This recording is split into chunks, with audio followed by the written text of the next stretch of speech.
Oceanicar, unole tawaton. Tlako Oklahoma chinel, aseno no taleko chinel. Jalaki ayetli digila stane. Jitalaki aniwaya digiya.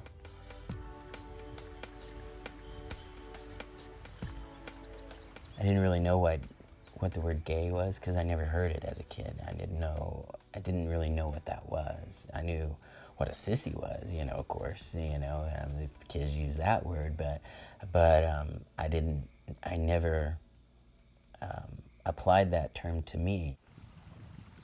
Probably about 12 years old was when I first realized that I was different, In our communities, we don't talk about a lot of things, A lot of things are very, very closed and very quiet and kind of live and let live kind of folks, Within myself, I really struggled for a long, long time, all through my teens.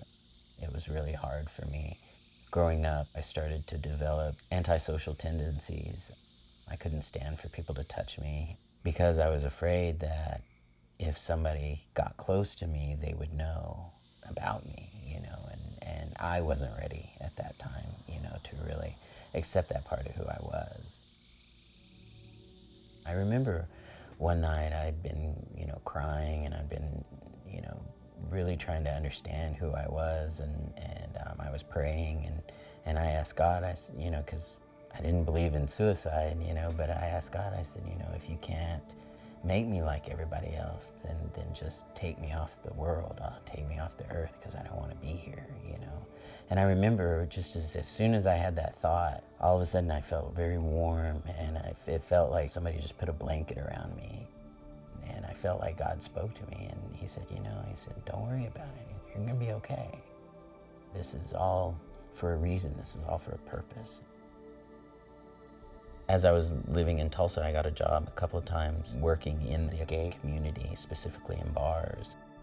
I think that was probably when I got very, very discouraged with the community as I perceived it.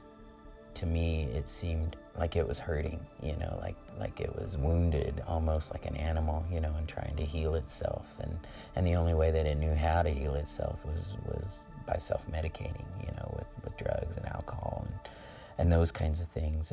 And because of my traditional upbringing, I was always, I've never been a drinker or anything like that, because I saw what it did in my own community. If there's something you don't like about a place or you don't like about a community, then you should do something to make it better. That's when I contacted the Equality Center. I felt like the only gift that I could give my community was my martial arts training. And because it was so beneficial to me growing up, and it really helped me through a lot of bad times as far as improving my self-confidence, and I never had to worry about bullying or anything like that because of the way I could carry myself.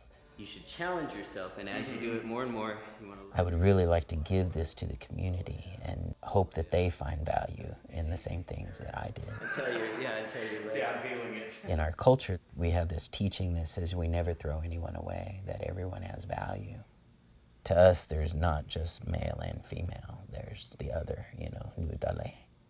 In talking with elders in our tribe, they talked about how, back when they were young, it was an accepted part of our traditional lives.